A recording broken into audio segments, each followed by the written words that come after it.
Hello అండి, welcome to our channel Swapna Vijay gardening vlogs. అందరు ఎలా ఉన్నారు? బాగున్నారా? నేను ఈరోజు ఈ వీడియోలో గులాబీ పూలు బాగా పూయాలి అంటే ఏం టిప్స్ ఫాలో అయితే బాగా పువ్వులు పూస్తాయి అనేది నాకు తెలిసిన ఇన్ఫర్మేషన్ అయితే నేను ఈ వీడియోలో మీతో షేర్ చేసుకుంటానండి. అయితే ఫస్ట్ టిప్ వచ్చేసి గులాబీలు బాగా పూయాలి అంటే మనము పాట్లలో పెట్టిన మొక్కలకైతే ఎవ్రీ 20 డేస్కి ఒకసారి ఏదో ఒక మనం ఫెర్టిలైజర్ ఇచ్చినట్లయితే మొక్కకు కావలసిన పోషకాలు అనేది ఆ ఫెర్టిలైజర్ నుండి తీసుకొని తద్వారా ఆ మొక్క అయితే బలంగా పెరిగి పువ్వులు పూసే అవకాశం అయితే ఉంటుందండి. ఇది ఫస్ట్ టిప్ వచ్చేసి పాట్లలో పెట్టిన మొక్కలకైతే 20 డేస్కి ఒకసారి ఏదో ఒక ఫెర్టిలైజర్ మనము ఇంట్లో తయారు చేసుకున్న ఫెర్టిలైజర్స్ కానీ లేదు డిఏపి కానీ లేదు ఆవు పేడ లేదంటే మాగిన పశువుల ఎరువు అట్లాంటి ఏ ఫెర్టిలైజర్ అయినా కానీ 20 డేస్కి ఒకసారి ఇస్తూ ఉండాలి. దాని ద్వారా పువ్వులు బాగా పూసే అవకాశం అయితే ఉంటుంది. అది ఫస్ట్ టిప్ అండి. సెకండ్ టిప్ వచ్చేసి ఎండ అనేది రోజ్ ఫ్లవర్ మొక్కలకి బాగా ఉండాలి. ఎండ మంచిగా తగలాలండి. ఏ మొక్కలకైనా కానీ ఎండ అనేది కంపల్సరీ. ఒక ఇండోర్ ప్లాంట్స్ బాల్కనీస్లో అట్లా పెంచుకునే మొక్కలకు తప్పించి వెజిటేబుల్ ప్లాంట్స్కైనా కానీ తర్వాత ఈ పువ్వులు పూసే మొక్కలకైనా కానీ ఎండ అనేది చాలా అవసరము. రోజు 6 నుంచి 8 గంటల ఎండ అనేది ఈ మొక్కలకి అవసరం పడుతుంది. ఇది రెండో టిప్ అండి. నెక్స్ట్ థర్డ్ టిప్ వచ్చేసి వాటరు ప్రాపర్గా ఇచ్చుకోవాలి.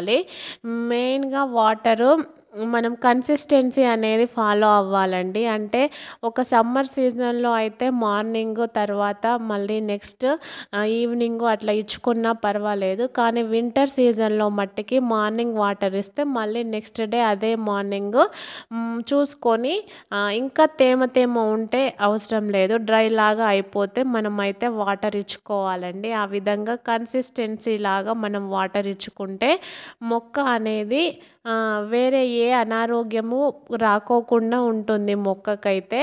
ఈ విధంగా ఇది థర్డ్ టిప్ అండి. నెక్స్ట్ ఫోర్త్ టిప్ వచ్చేసి మొక్కలను గమనించుకుంటూ ఉండాలి. ఏమైనా అఫిడ్స్ కానీ తర్వాత ఏదైనా మొక్కకి ఏదైనా తెగులు కానీ ఆ విధంగా వస్తే మనం దానికి ఏ పెస్టిసైడ్ అనేది ఇవ్వాలి అనేది చూసుకుంటూ గమనించుకుంటూ ఉండాలండి. తద్వారా మనము మొక్కకు కావలసిన పెస్టిసైడ్ అనేది ఇచ్చి మొక్కను బాగా చూసుకోవచ్చు. ఇది అనేది నెక్స్ట్ టిప్ అండి. అయితే కొంతమంది కామెంట్ సెక్షన్లో కామెంట్ చేస్తున్నారు, మొక్క ఆకులు ఎండిపోతున్నాయి, చిగురు భాగం నుంచి ఎండిపోవడం స్టార్ట్ అయ్యి ఆకు మొత్తము పూర్తిగా ఎండిపోయి ఇట్లా మొక్క చనిపోతుందండి అని చెప్తున్నారు.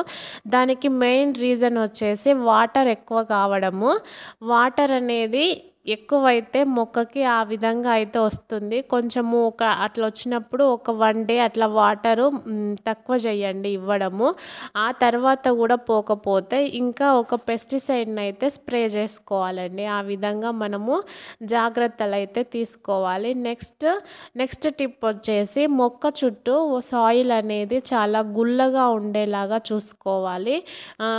అప్పుడప్పుడు మొక్క చుట్టూ మొదలను లూజ్గా సాయిల్ అంతా లూజ్ చేస్తూ ఉండాలండి. ఒక 1 మంత్ కానీ 2 మంత్స్ కానీ ఎప్పుడైతే మనకు గట్టిగా అనిపిస్తుందో అప్పుడు మనము సాయిల్ అనేది లూజ్గా చేసుకోవడానికి ట్రై చేస్తూ ఉండాలి. నెక్స్ట్ టిప్ వచ్చేసి ఈ విధంగా పూసిన పువ్వులు ఉంటాయి కదా, ఈ విధంగా డ్రై అయిన పువ్వులు ఏవైతే ఉంటాయో అవి మొక్క మీద ఉంచకూడదండి. ఎప్పటికప్పుడు వాటిని కత్తిరించుకుంటూ ఉండాలి. దాని ద్వారా పక్క నుంచి కొమ్మలు వస్తాయి. మళ్ళీ తర్వాత ఇంకా మొగ్గలు ఏమైనా ఉన్నా కానీ మంచిగా పూసే అవకాశం అయితే ఉంటుంది. ఆ విధంగా 2 డేస్ ఉంచినాక ఫ్లవర్స్ని అయితే హార్వెస్ట్ చేసుకుంటూ ఉండాలి. తద్వారా ఇంకా మంచిగా ఇగురు వచ్చి పువ్వులు పూసే అవకాశం అయితే ఉంటుంది. మేజర్గా ఈ 5 టిప్స్ని అయితే ఫాలో అయ్యి చూడండి.